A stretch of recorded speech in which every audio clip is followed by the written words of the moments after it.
Kill me, Lisa. Please kill me.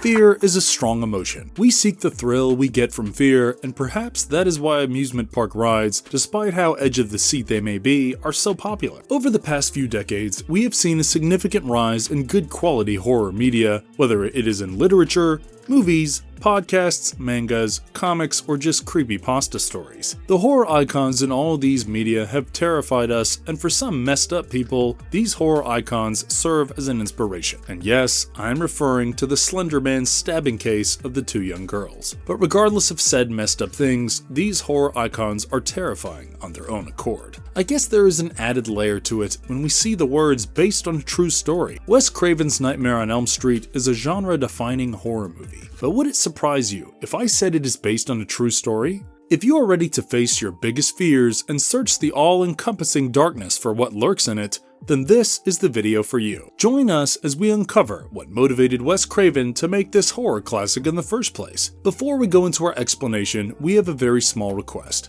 If you like our content, please support us by subscribing to our channel. This is a small click for you, but for us it means a lot. Thank you, and let's begin. Kill for me!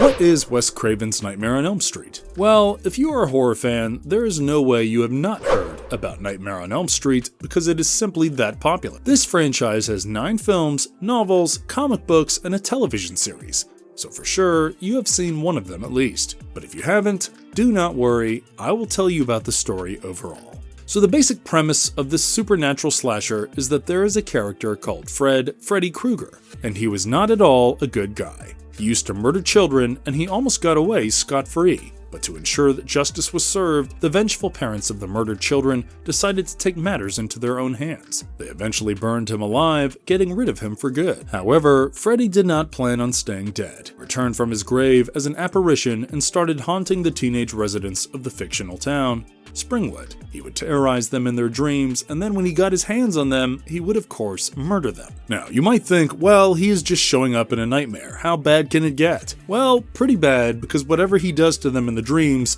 does show up in real life as well. One by one, the teens of Springwood were killed off until Nancy Thompson, played by the beautiful Heather Langenkamp, managed to pull him out of her dreams and kill him off. If you have missed this 1984 classic, I highly recommend it. You get to watch the beginning of an iconic era of horror and also a young and handsome Johnny Depp. But this movie would not be the end of his murderous adventures though. Freddy came back again in A Nightmare on Elm Street 2, Freddy's Revenge, which came out in 1985. This time, the main protagonist is Jesse Walsh, played by Mark Patton. He moved into the Thompson house after Nancy moved out, and Freddy decided that he would possess the body of this young teen. The day was saved by Lisa, Jesse's girlfriend, who managed to exorcise Krueger's spirit out of Jesse's body. The movie after this was a bit goofy if you ask me. The horror factor was still there, but the campiness of it went up several notches. In 1987's A Nightmare on Elm Street 3, Dream Warriors, Freddy is back at it again, killing off the Springwoods teenagers. But despite Springwood being affected by Freddy 2 times already,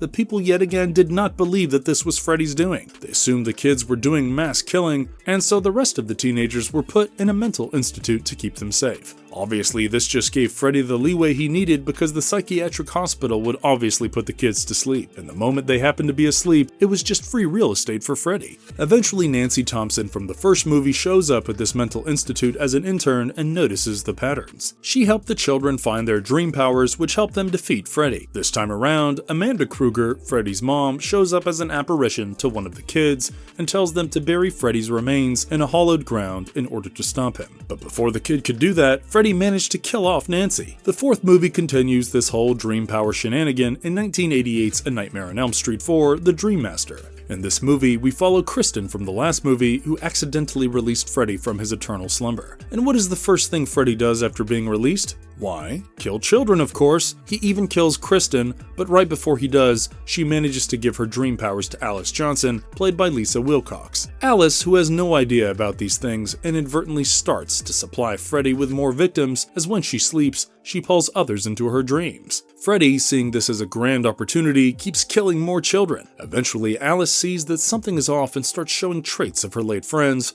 which helps her put 2 and 2 together. She confronts Freddy eventually and releases all the souls of the fallen kids onto Freddy, who rip him apart. In A Nightmare on Elm Street 5, The Dream Child, we see that Freddy is trying to be reborn again. He has chosen a little baby as his vessel. And who is that baby? It's Jacob, Alice's child. He pulled both Jacob and Alice into the dream world and was about to live out his gory dreams of being born again when his mother, Amanda Krueger, showed up. She urged Jacob to use the powers he has against Freddy, and that gave her the one shot to subdue the fiend. Amanda took it, and Alice and Jacob were able to get out of the dream world pretty safely. 2 years after this movie, in 1991, we see Freddy's Dead: The Final Nightmare. In this movie, we learn a bit more about Freddy's backstory, which I will explain a bit later. In this movie, Freddy wanted to create new Elm Streets and start off a new wave of killing sprees. Maggie, his daughter, managed to use her dream techniques to find out more about Freddy. Right when he was offered eternal life by dream demons, she managed to pull Freddy out of the dream world and destroy him with a pipe bomb. All of these movies were sequels to one another. The last 3 movies of this franchise, however, take a different reality. In Wes Craven's New Nightmare of 1994, we get to experience a fascinating concept. According to this movie,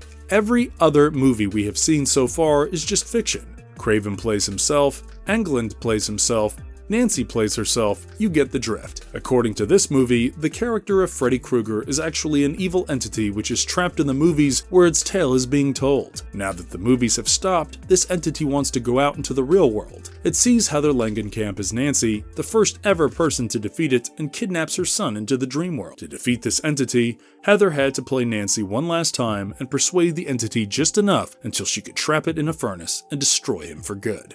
We get the campy horror goodness of Freddy vs. Jason of 2003. This movie, as the name suggests, is about Friday the 13th's silent killer going against our dreamy slasher. Freddy had grown weak as no one in Springwood believed in him anymore, and so to strike more fear, he pretended to be Pamela Voorhees, Jason's mother. He sent Jason after the people in Springwood to create panic and chaos. Jason succeeded in doing that. He also did not want to stop killing. This pushes Freddy to fight with Jason in both domains, Dreamworld and Crystal Lake, and we do not see who wins the fight in the end. Lastly, we have seen the 2010's Nightmare on Elm Street remake with Rooney Mara. Here, Rooney Mara plays Nancy, who saw that young kids of her age were being killed in their sleep. Upon conducting some more investigation, she found out that they were all connected because Freddy Krueger had molested all of them back when they were little kids. Their parents got together and burnt him alive. But that was, again, not enough to stop him. Freddy turns into a vengeful spirit and slowly kills off the kids, saving Nancy for the last as she is his favorite. Freddy refused to let Nancy sleep for long enough so that she eventually slipped into a coma. Luckily, her friend injected adrenaline into her, bringing both Nancy and Freddy out into the real world. Together, the two friends defeated the supernatural entity and burned the remains, finishing him off for good. Now, over the 9 movies, it is clear that Freddy is not someone you can take lightly. He simply refuses to stop, and it is clear that he is quite messed up. But is it because he was murdered by the vengeful parents? Well, not exactly. See, Amanda Krueger, the one who has shown up as a fairy godmother for 2 movies, was a nut. She used to work in a hospital, and during her tenure, she went through something horrible. She was accidentally locked in a room with patients, and there she was assaulted by more than 100 psychopaths. These traumatic events eventually led to her pregnancy with Freddy. She left her job, settled in Springwood, and gave birth to Freddy. She even remarried another man. However, despite her desire for a normal life, Freddy was simply not born for that. He was cruel to animals and hurtful towards others, and that led to him being bullied by his classmates a lot. His stepfather was not very kind to him either and often beat him black and blue. However, Freddy eventually tried to make a good life for himself.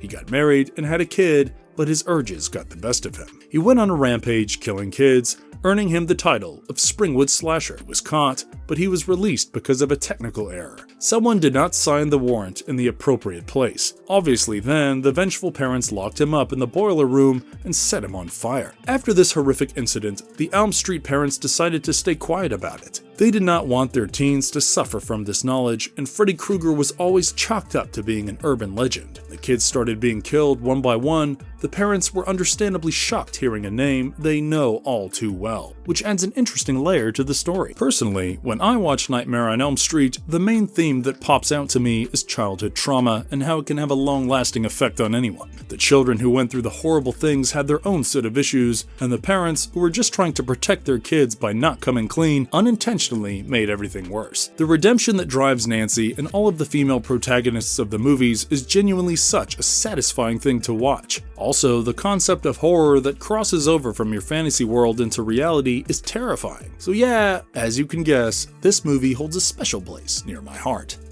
Real-life incidents. But this horrific demon that chases you down in your dreams is not something that came to Craven out of the blue. See, before Craven wrote the story, he came across an article talking about a refugee child from the Cambodian genocide under the rule of Pol Pot. He wanted to make Cambodians the master race, and that led to the deaths of more than 2 million South Asians. This young child was so scared that he refused to sleep while his entire family fled from Cambodia to America. Apparently, the boy was scared that he would be attacked in his dreams and he would never wake up again. After coming to America and a few more days of not going to sleep, one night, the boy eventually went to bed. This made his entire family think everything was fine, but they were awoken in the middle of the night, hearing blood-curdling screams from the boy's room. By the time they reached him, the boy had died. He died in a nightmare. But this one is not a one-off event. There were dozens of Southeast Asian refugees who suffered and died from a mysterious sleep disorder while they went to bed. The victims of these deaths were mostly young men between the ages of 20 and 30. Most of these men were refugees from Laos, another small country in Southeast Asia.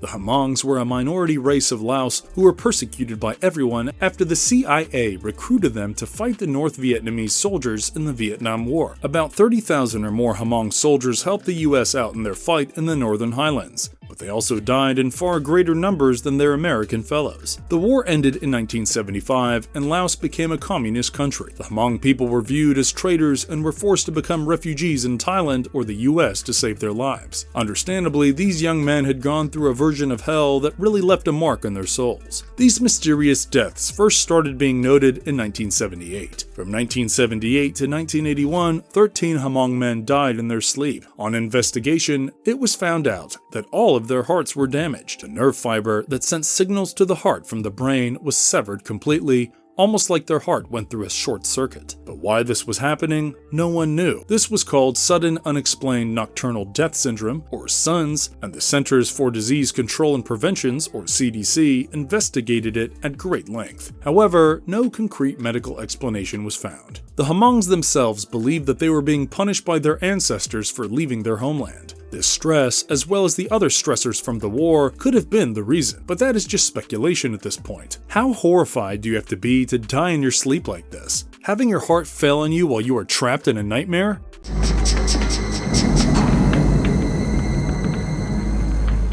Is it really based on these incidents? Wes Craven's inspiration. We all suffer from nightmares, but what if we ended up being trapped in it? That was a sentiment that Wes Craven wanted to emulate in his script. With the son's cases in point, he set out to work on the script of Nightmare on Elm Street. But this was just not enough. To make the villain scarier, Craven knew he had to personalize it. He had to put something that struck fear in himself into the story. In Never Sleep Again, the making of A Nightmare on Elm Street, Wes Craven mentioned this terrifying encounter that stuck with him for a long time. Back when he used to live in his childhood home, one night, Craven woke up from something feeling rather off. He woke up and found an unwanted guest right outside his bedroom window, and it was a drunk man in a tattered fedora who had unceremoniously woken him up. The man stared at Wes Craven through the window hard enough to scare the young boy.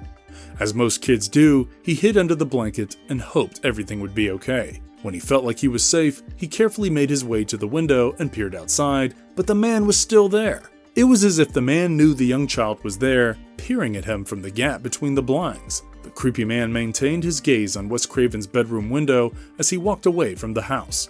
You can imagine just how much this particular incident traumatized the young child. The creepy man from his childhood was wearing a weathered-down fedora, and Craven used exactly that in the character design of Freddy Krueger to give him his signature frightening allure.